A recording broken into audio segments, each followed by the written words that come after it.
Venezuela no te aguanta más.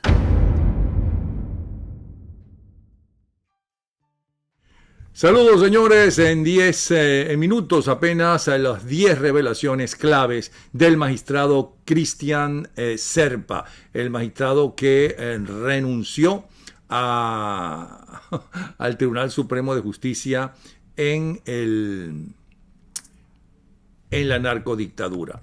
Por otro lado, tenemos la noticia de que Rinaldo Pergra, quien ven con su novia, salió de Venezuela hace 2 meses atrás. Hace 2 meses caminó, hizo stop, atravesó cinco países, se enroló como pescador sin saber nadar, se destrozó los pies, pero llegó a tiempo a Buenos Aires para ver nacer al hijo que espera su novia, también venezolana, Fabiola Navarro. Es una historia que está dando la vuelta al mundo. Como también está dando la vuelta al mundo el caso del tenista francés Benoît Paire, que viajó 30 horas para jugar un torneo en Nueva Zelanda y se quedó dormido en un cambio de lado en la mitad del partido. Y otra noticia que está dando la vuelta al mundo es que el estadounidense Jonathan King quería lastimar a su rival con una patada, pero se fracturó la tibia y perdió por nocaut técnico. Así son las cosas, como diría Oscar Llanes. Por otro lado, el Departamento del Tesoro de Estados Unidos anunció este martes sanciones contra 7 individuos y 23 entidades vinculadas a la corrupción en Venezuela, con un fraude financiero de 2.400 millones de dólares. Un fraude financiero. Le robaron, repito, 2.400 millones de dólares a las arcas públicas venezolanas. Entre las personas apuntadas por el gobierno de Donald Trump figuran directivos de Globovisión y la ex enfermera de Hugo Chávez, que ahora se rasga las vestiduras y se da golpes de pecho. Raúl Gorrín, presidente y dueño de la cadena oficialista, fue sancionado junto a su esposa María Perdomo Rosales, quien a su vez es hermana de Gustavo Perdomo Rosales, otro ejecutivo de Globovisión enlistado por Estados Unidos en el comunicado. También fue sancionada Claudia Díaz Guillén, ex enfermera de Hugo Chávez y ex tesorera de la Nación, quien hoy reside en España y busca evitar su extradición a Venezuela. Dice que la van a matar allí. Y Leonardo González de Llán, expresidente del Banco Industrial de Venezuela entre el 2002 y el 2004. El comentario de Daniel Lara Farías tiene que ver con esto. Él lo comenta desde su exilio en Alemania. Adelante. Saludos, Napoleón, para ti y para toda la audiencia de tu programa 24 horas. Hay una curiosidad que me ha surgido a raíz de las acciones ejecutadas por la OFAC de los Estados Unidos en contra de Globovisión, de sus dueños y relacionados.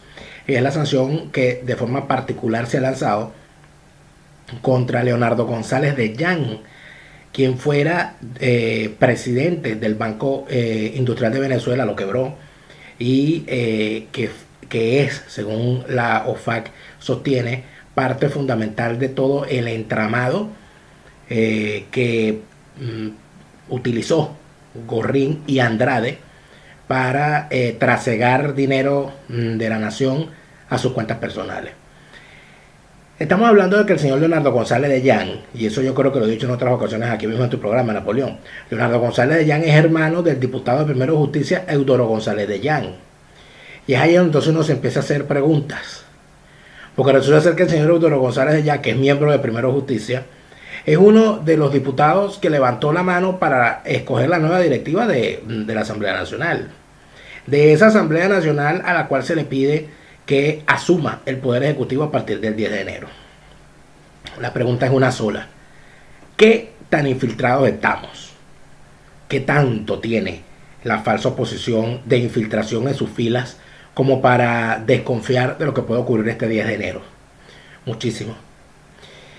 Prueba de ello es que luego de 3 presidencias de la Asamblea Nacional, ¿cuál es el resultado tangible que puede mostrar el Parlamento en cuanto a su gestión desde el año 2015? Lamentablemente ninguna. Cuando vemos que más impacto, y creo que es necesario medir los tiempos, No es extraño que ese magistrado se haya escapado de Venezuela precisamente en un momento en que todas las miradas estaban puestas hacia la Asamblea Nacional y su accionar. Entonces, desaparece de las primeras planas la Asamblea Nacional y aparece en primera plana un magistrado que dice que él sospecha que González López está muerto. Y a los minutos en que lo dice, aparece vivo González López. Estamos hablando entonces de una situación en la que seguimos siendo víctimas del lanzamiento de bombas lacrimógenas mediáticas para desviar la atención de los problemas reales. Yo te digo, Napoleón, que a mí hay una cosa que en particular me tiene preocupado.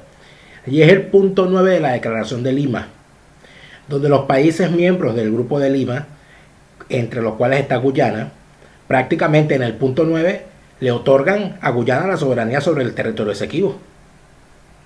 Eso no ha sido debidamente condenado por la dirigencia política venezolana, porque pareciera que lo que está en juego es que el Grupo de Lima le plantea al régimen o a la oposición que quien entregue en condiciones más deshonestas y más desleales con la nación el territorio Esequibo será que se quedará con el poder finalmente en el país.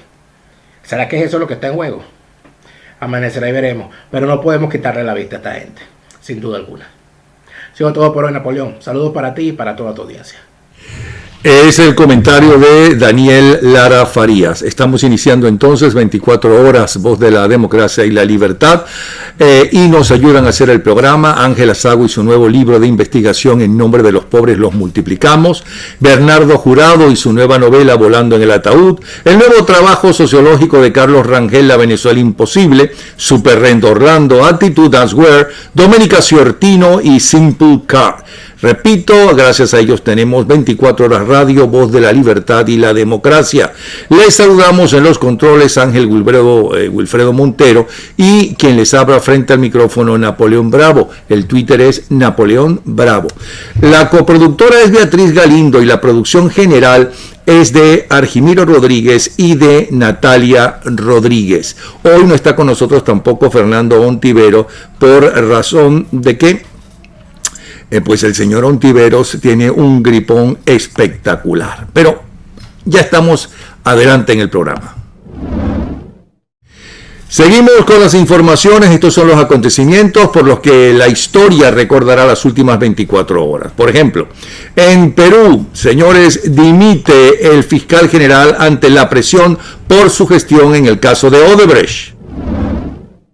En Colombia encuentran cianuro en el cuerpo del exsecretario de Transparencia de Colombia y testigo del caso clave de Odebrecht, otro muerto que tiene que ver con la investigación de Odebrecht. Por cierto, en los primeros 6 días del 2019 fueron asesinados en Colombia nada menos que 6 líderes en acciones que se perpetraron desde el departamento de Magdalena hasta el Cauca.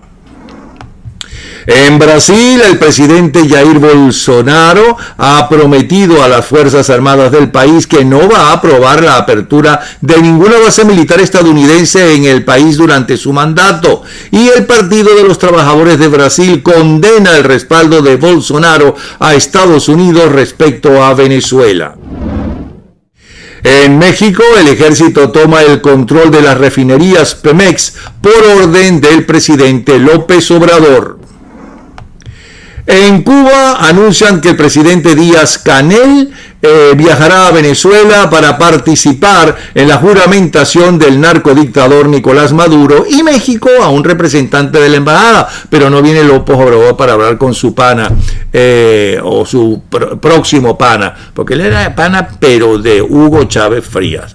Y por otro lado, el Parlamento Europeo no reconocerá al narcorrégimen de Maduro. Y en cuanto a las polémicas que hay en la oposición, que si vacío de poder o no vacío de poder, que si el presidente ilegítimo o no, Pablo Aure tiene la palabra. Ya de discutir si estamos en presencia de un vacío de poderes, como lo ha declarado el Tribunal Supremo de Justicia, un vacío del poder ejecutivo, o una usurpación, como ahora es la tesis de algunos diputados de la Asamblea Nacional, yo creo que ese no es el problema para los venezolanos. El problema es que hay que resolver esto. ¿Y qué es lo que tenemos que resolver? Bueno, salir de la tiranía. Es muy fácil decirlo, dirá usted. No es nada fácil. Pero es que tenemos una oportunidad de oro que nos las está brindando la comunidad internacional al reconocer solo a dos poderes, a la Asamblea Nacional y al Tribunal Supremo de Justicia. Vamos a abrazar a la comunidad internacional, señores diputados. Vamos a ponernos de acuerdo. La gente quiere cambio, no quiere más discusiones. Quiere unidad, sí, quiere unión, sí, pero ¿cuál es la unión que está deseando la gente? No fulanito o menganito, ¿cuál es la agrupación? ¿Cuál es el partido? No. La gente quiere unidad, pero de propósito, de salir de esta tiranía y restablecer un orden constitucional en el país, reencontrarnos como venezolanos, aplicando luego la justicia, pero antes que todo, sacar a estos villanos que están ejerciendo el poder, bien sea por usurpación o porque desde el vacío están llevando al precipicio cada vez más a millones de venezolanos. Amigos, vamos a ponernos de acuerdo. Apoyémonos entonces en la comunidad internacional y comencemos, usted, señor Guaidó, que es el presidente de la Asamblea Nacional, a asumir la presidencia de la República. Así como se lo estoy diciendo, asuma la presidencia de la República y apóyese en la comunidad internacional. Es el comentario de Pablo Aure sobre lo que está sucediendo en la oposición. Aunque usted no lo crea, al parecer, el ataque sónico a la embajada de Estados Unidos en Cuba, que afectaron seriamente a una veintena de diplomáticos, era el zumbido de grillos de cola corta de las Indias que se encuentran a lo largo del Caribe. Bueno, yo esto no me lo creo. Que se parezca muchísimo, que sea exactamente al zumbido, pero qué casualidad que solamente eran diplomáticos de Cuba, ¿no? Y de Canadá. Por otro lado, porque al gobierno cubano le iba a interesar en la época de Barack Obama volverse a pelear con los Estados Unidos cuando estaba viendo en ese momento una serie de acuerdos para mejorar la situación del pueblo cubano. Es muy extraño todo lo que está sucediendo realmente. Vamos a ver en las próximas horas, atención, hay posibilidad, por cierto, de lluvia en La Habana, de tormentas en Bogotá, nubes dispersas en Caracas, Orlando, Miami, San Juan de Puerto Rico y Lima, y tendrán un día soleado en Santo Domingo y también en Madrid. Y estas son, señores, lo anunciado. Las 10 revelaciones del magistrado Cristian Serpa en su rueda de prensa en Orlando. Primero, Cilia Flores es quien dirige y controla a los magistrados del Tribunal Supremo de Justicia. Aseguró que no existe autonomía de poderes en Venezuela, ya que muchas de las decisiones del Tribunal Supremo de Justicia se toman luego de recibir una llamada de Miraflores. Segundo, en el Tribunal Supremo de Justicia no existe ningún funcionario cubano. Sin embargo, hay decisiones que no son tomadas por el Tribunal Supremo de Justicia, sino que se originan después de haberse reunido el embajador de Cuba con Nicolás Maduro.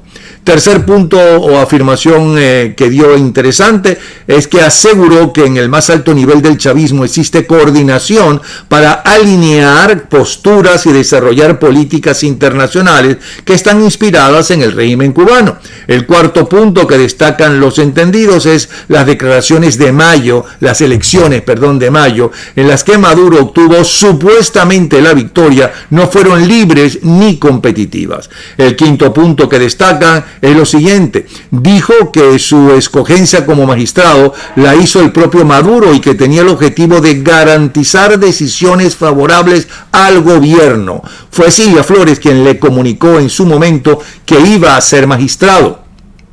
Y él, como dijo anteriormente, él obedece a lo que dice su partido, con lo cual también desde un principio estaba violando la Constitución. No solamente la Flores, el marido, sino también él, porque los magistrados no pueden pertenecer o estar al servicio de ningún partido político. Antes alguno que otro lo hacía, pero no se atrevía a decirlo públicamente. Tan imbécil no eran. Por otro lado, los empresarios, afirmó que los empresarios Alejandro Andrade y Raúl Gorrín, dueño del canal Globovisión, y el magistrado Michael Moreno, presidente del Tribunal Supremo de Justicia, son socios. El séptimo punto que destacan los entendidos es que Michael Moreno llegó al extremo de cancelar el concurso de Miss Venezuela en Venevisión para darle a Gorrín con su concurso de belleza Miss Earth la prioridad. Moreno es subordinado de Gorrín. El octavo punto es que Moreno llegó a la presidencia del Tribunal Supremo de Justicia a costa de Gorrín, quien tiene mucha influencia en la pareja presidencial. Es socio, sabe dónde han ocultado el dinero y muchas cosas más. Asegura el magistrado también que Moreno lo amenazó con darle unos golpes y lo acusó de escuálido porque le llevó la contraria en un caso. Y el décimo punto que destacan los analistas de la rueda de prensa de este señor es que cuando manifestó que lo cambiaron de estado porque se negó a darle beneficios a un narcotraficante. Vamos ahora con los titulares más destacados de los 3 periódicos de mayor influencia en los Estados Unidos y buena parte del mundo. A esta hora, The Wall Street Journal destaca que el Departamento del Tesoro estadounidense sanciona a Red Venezolana detrás de Globovisión y otros empresarios por millones de ganancias ilícitas en el mercado de divisas. Es el principal titular en este momento del Wall Street Journal. Por otro lado, el New York Times destaca cierre del gobierno se siente a lo largo y ancho de la nación, afectando a granjeros, propietarios de casas e incluso artesanos. Y el diario USA Today, el de mayor circulación en los Estados Unidos, destaca que aliados internacionales se declaran nerviosos, molestos y confundidos a medida que los planes de la administración Trump para el retiro de Siria siguen cambiando. Lo anterior es un espacio gracias a Aptitud Dancewear en el centro comercial Magnolia Shops en Coral Spring. Bueno, y se habla mucho también de la crisis en la Fuerza Armada. No es para menos, no es nada extraordinario porque la Fuerza Armada tiene los mismos problemas, la misma crisis de los civiles, las Fuerzas Armadas nacionales en general. Sebastiana Barral, que conoce el tema, la tenemos en el teléfono. Vamos a pedirle que entonces nos dé su información. Sebastiana, ya estás en el aire. Hola, Napoleón. Que tengas muchas bendiciones en este nuevo año. Gracias. Veamos qué está sucediendo en la Fuerza Armada Nacional. Ni los más altos jefes militares pueden ocultar la crisis que se vive en la Fuerza Armada Nacional Bolivariana. Hay un nivel generalizado de desmoralización, porque mientras la situación económica que está golpeando ferozmente a la situación civil es más dramática en el mundo militar. Recordemos que tradicionalmente los militares salen en 2 turnos de permiso navideño o fin de año. En estos momentos aún están esperando un gran número de militares profesionales que no se presentaron después de haber terminado sus vacaciones navideñas y mucho menos los que salieron de fin de año. No hay ni siquiera el temor de ser declarados desertores y convertirse así en militares solicitados legalmente hablando. En la Fuerza Armada no había tradición de deserciones masivas como las que se han incrementado en los últimos 3 años. Esto ha sucedido a raíz de que gran cantidad de militares solicitaron la baja y no les ha sido aprobada. Hay algunos militares que apenas salieron de permiso ya tenían lista la maleta para pasar la frontera. Ni siquiera el decreto recientemente impuesto de que todo militar debe notificar su salida del país frenó a quienes estaban decididos a marcharse del país. Lo más grave está ocurriendo con los oficiales. La tropa, por su parte, tiene la ventaja de manifestar que se quieren ir y se van, mientras que los oficiales deben esperar que se les conceda la baja.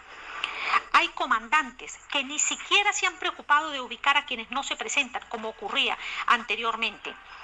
He ahí el caso del primer teniente Juan Carlos Granado Marín, que desertó y lo que hizo fue enviar a su esposa para que se presentara a su comando del Táchira, de la región estratégica de defensa integral de los Andes, para que informara en su comando que él recogió sus pertenencias y ya está fuera del país. También resulta significativa la orden administrativa 43393 del 27 de diciembre, firmada por el comandante general de la Guardia Nacional Bolivariana, el mayor general Richard López Vargas. Él, entre otras cosas, destaca las razones por las cuales ordena que se separe de la Fuerza Armada Nacional a un importante número de sargentos, exactamente 4.309 sargentos pertenecientes a la tropa profesional de la Guardia Nacional. Es por ello que ante la crisis que está viviendo la Fuerza Armada, no es casual que el gobierno nacional haya tratado recientemente de resaltar a la milicia bolivariana para tratar de cubrir ese espacio, esa brecha existente al interior de la institución armada. No hay capacidad de respuesta ni siquiera ante las protestas que se dan en el país, porque a la desmoralización de las tropas hay que añadirle la imposibilidad de sostener la logística en los cuarteles venezolanos. No tiene el gobierno cómo enfrentar a los manifestantes porque no cuentan ni con bombas lacrimógenas suficientes para poder frenar el avance de una manifestación masiva. Al gobierno lo han beneficiado las profundas diferencias existentes en la oposición, pero fundamentalmente que las protestas han dejado de ser masivas y más bien son atomizadas y focalizadas, de manera tal que el gobierno no tiene cómo enfrentar las protestas ni siquiera con el reforzamiento que le dieron en años anteriores a la Guardia Nacional Bolivariana. En este momento en el país, las protestas son enfrentadas de manera aislada y pocas realmente han logrado ser exitosas desde el punto de vista de cantidad y presión. Hay enfrentamientos internos entre sectores de la Guardia Nacional y el Ejército por el control del poder que conlleva al control económico, como ocurre principalmente en los sectores fronterizos. Aunque este tipo de pugnas internas no se hacen públicas, algunos de esos enfrentamientos han llegado a la opinión pública, como ocurrió en 3 episodios sucesivos ocurridos en Táchira, 2 de ellos en los puntos de control más importantes que tiene la Guardia Nacional.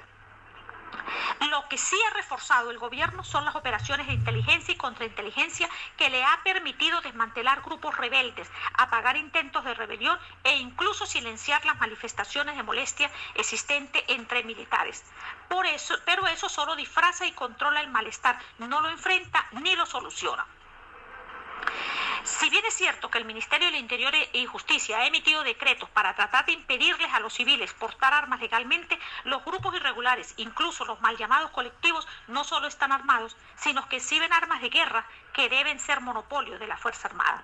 El hecho de que la guerrilla colombiana instale alcabalas, algunas permanentes de este a oeste de Venezuela y a metros de donde ocurre algunos hechos simbólicos, como en el Catatumbo del Zulia o en el municipio Sifontes de Bolívar, habla del nivel de vulnerabilidad que tiene nuestra Fuerza Armada Nacional Bolivariana. Así están las cosas, Napoleón. Un abrazo. Gracias, Sebastiana, un abrazo. Es Sebastiana Barraez. Por cierto que no sé si tenemos ya en línea, tenemos a Ballesteros. No hubo contacto hoy con Ballesteros, porque Ballesteros quería justamente hoy hablar de la situación de la Fuerza Armada. Bueno, mientras hacemos contacto con Ballesteros, atención, aquí está el tiempo para Caracas y Maracaibo en las próximas 24 horas. Tanto en Caracas como en Maracaibo va a haber un día con nubes dispersas, temperatura máxima en Caracas 33 grados y mínima 23. Maracaibo va a estar mejor según los que miden el tiempo, temperatura máxima 28 grados. Mientras Caracas es 33 y mínima 24 grados centígrados. Y ahora vamos a hacer contacto, que sí tenemos, con Efraín Cruz. Adelante, Efraín. Un gran saludo para todas las personas que escuchan 24 horas a través del canal Bravo 24 en YouTube, como siempre, desde Caracas, Venezuela. Efraín Cruz, @babuito en redes sociales, informando para ustedes todo lo que ocurre de este lado del mundo. Y comenzamos este 8 de enero. 7 nuevos venezolanos fueron agregados a la lista de sancionados por el Departamento del Tesoro de Estados Unidos vinculados con tramas de corrupción en Venezuela. Además, 24 compañías también fueron sancionadas, entre ellas Globovisión y Seguros La Vitalicia. Los miembros del régimen venezolano han saqueado miles de millones de dólares en Venezuela mientras el pueblo sufre. El Tesoro está apuntando a esta red de cambios de divisas, que era otro esquema ilícito que el régimen venezolano había utilizado para robar a su gente. Esto lo dijo el secretario del Tesoro, según reseñó el organismo. En su página web, la Oficina de Control de Activos Extranjeros hizo pública la medida que recae sobre Raúl Gorrín, propietario de Globovisión, además acusado por la Fiscalía Federal para el Distrito Sur de la Florida por prácticas corruptas. Claudia Díaz, antigua tesorera nacional de Venezuela, Leonardo González, testaferro para figuras ligadas al gobierno, Gustavo Perdomo, cuñado y socio de Gorrín, María Perdomo, esposa de Gorrín, y Mayela de Perdomo, esposa de Perdomo.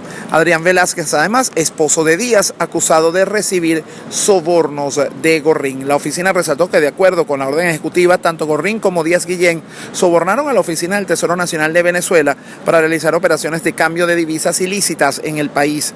El ente aseguró que este esquema de corrupción corresponde a prácticas de cambio de moneda del gobierno de Venezuela, que ha generado más de 2.4 millardos de dólares en ganancias corruptas. También esta medida destaca la primera acusación a un medio de comunicación, Globovisión. Sin embargo, la medida autoriza a las personas de nacionalidad estadounidense a realizar transacciones y mantener negocios con Globovisión hasta el 8 de enero del 2020 con la finalidad de terminar la relación comercial. También tenemos que informar que el personal del Hospital Universitario de Caracas declaró un paro indefinido. Esto luego de realizar una asamblea general en la que decidieron atender exclusivamente emergencias y casos críticos. Los sindicatos de obreros y empleados, junto al personal del recinto hospitalario, alegaron que descubrieron varios hechos de corrupción por parte de la actual directiva. Los empleados del hospital iniciaron una jornada de protestas este lunes debido a las condiciones en las que deben laborar por el perseguimiento y presión psicológica por parte de los colectivos y fuerzas de seguridad. Durante la asamblea expulsaron a 2 agentes parapoliciales que se encontraban en la reunión vigilando toda la situación. También otra información muy importante además es la que está ocurriendo con las aerolíneas. Los empleados de Conviasa aseguraron que actualmente en el aeropuerto de Maiquetía no se está vendiendo boletos aéreos a muchos empleados. Esto para evitar la fuga de personal del país, sobre todo a países como El Salvador, donde las personas que trabajan en el área aeronáutica pueden ganar muchísimo más que los 20.000 bolívares que puede ganar un empleado de estos en Venezuela.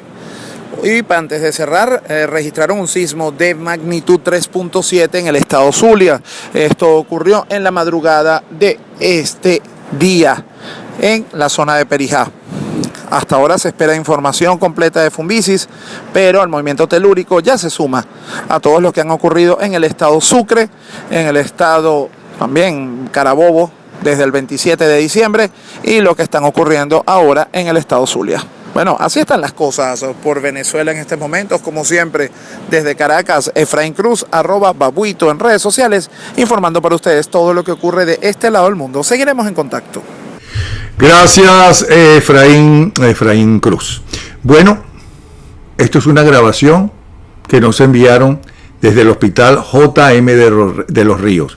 Su televisor no está descompuesto. Atención. Buenos días, estoy aquí desde el Hospital de Niños JM de los Ríos. Estamos en el quirófano, se fue la luz, está el paciente intubado, la anestesióloga desesperada porque ni siquiera hay una planta que funcione, que haga que la máquina pueda ventilar al paciente. Gracias al presidente y a toda su corte de ineptos es que estamos nosotros en esta situación en el hospital. La máquina sin ¡qué belleza! Batería, la máquina sin batería. Así están las cosas en el país. Tengo en línea a Gustavo Díaz para ver cómo amaneció ese Bolívar como soberano arrecho que está acabando con todo, según la posición oficial, con el dólar, con todo. Vamos a ver, Gustavo, te escuchamos. El dólar cerró el martes 8 y abre el miércoles 9 en 981,35. El dólar implícito en 45.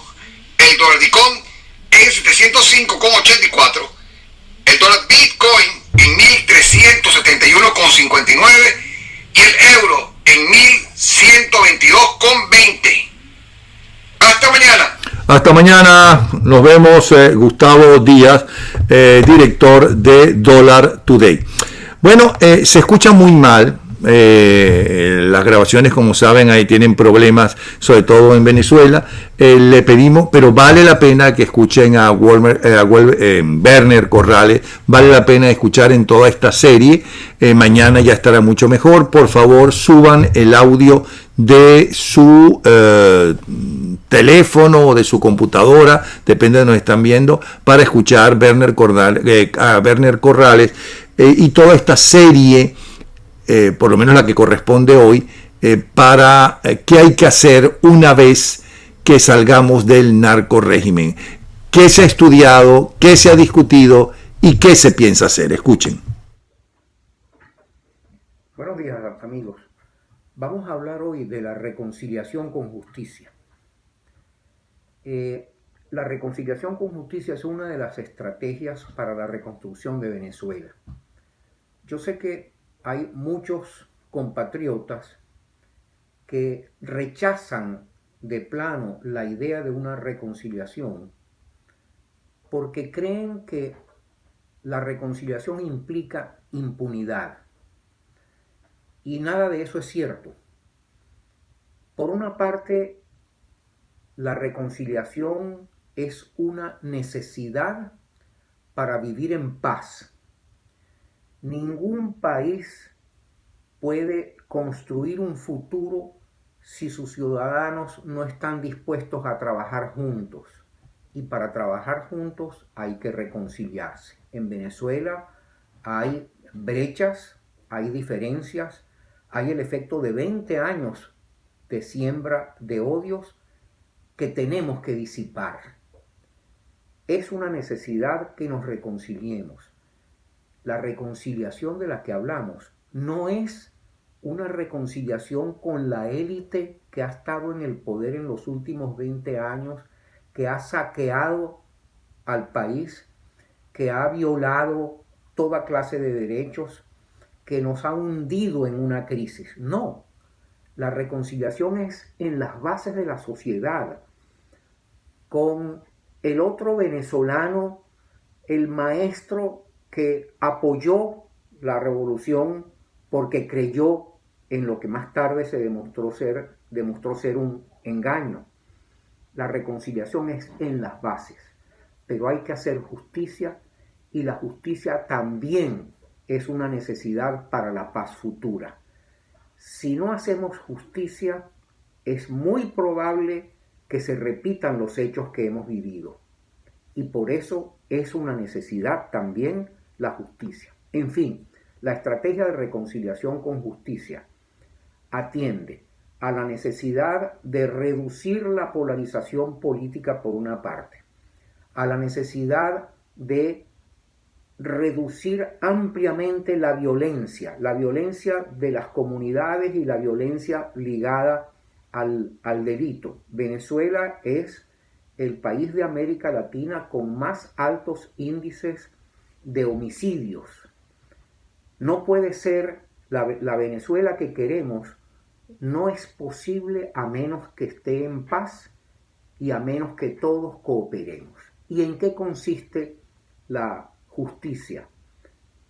Evidentemente la justicia implica llevar ante jueces naturales, honestos e imparciales a quienes se sospeche o haya indicios de que han cometido delitos contra la cosa pública, violación de derechos humanos, en fin, a quienes se suponga, pero hay que demostrar, y la demostración la tiene que hacer un sistema de justicia imparcial, a quienes se suponga o de quienes se sospeche que han cometido delitos graves. Mucha gente habla y también algunos condenan, mientras otros promueven, lo que se ha dado en llamar la justicia transicional.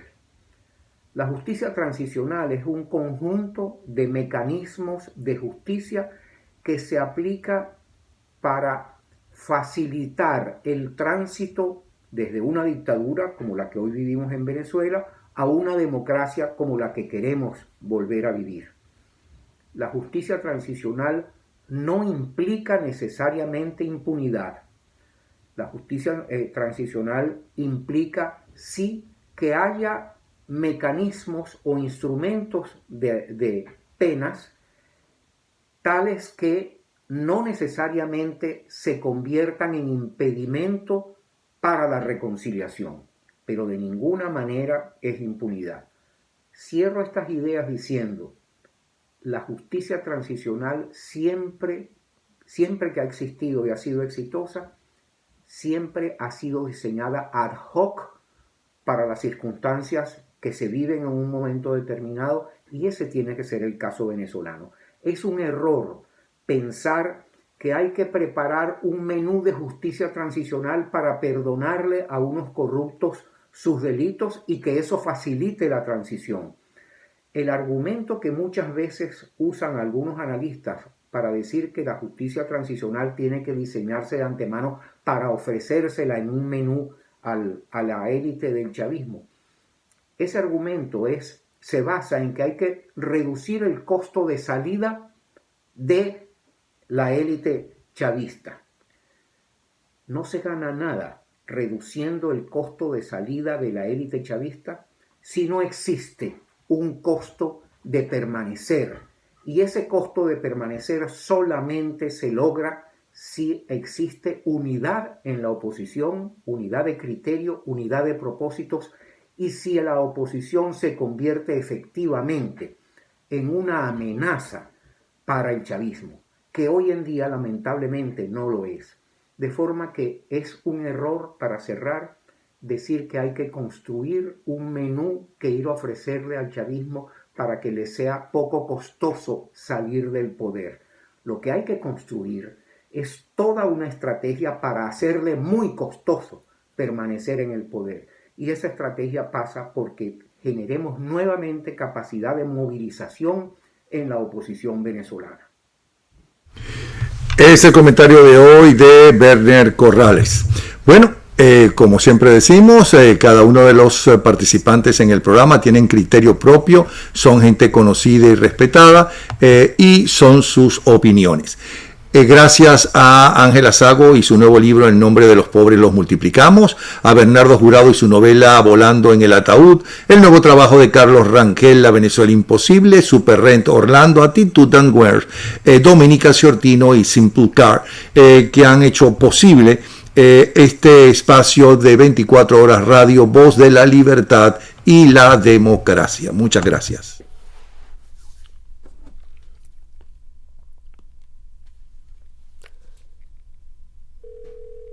Aló, madre, bendición. Hola, Dios te bendiga. ¿Cómo están por allá? ¿Todo bien? ¿Y tú? Bien, gracias a Dios. Chévere, mira que tuve un sueño y nada, te lo quiero contar. Escucha. Bueno, cuéntamelo pues. Escúchame. En el sueño vi pasar un pescador junto a la arena, junto al sol, con la sonrisa azul de un nuevo amanecer. Y con el agua entre los pies me le acerqué y le pregunté: ¿cómo anda todo por aquí? Sin vacilar me respondió: pues aquí todo está muy bien, nada es igual que antes, todo está mejor. Aquí no existe corrupción, enfermedades ni dolor, la incertidumbre terminó, la duda y el llanto también.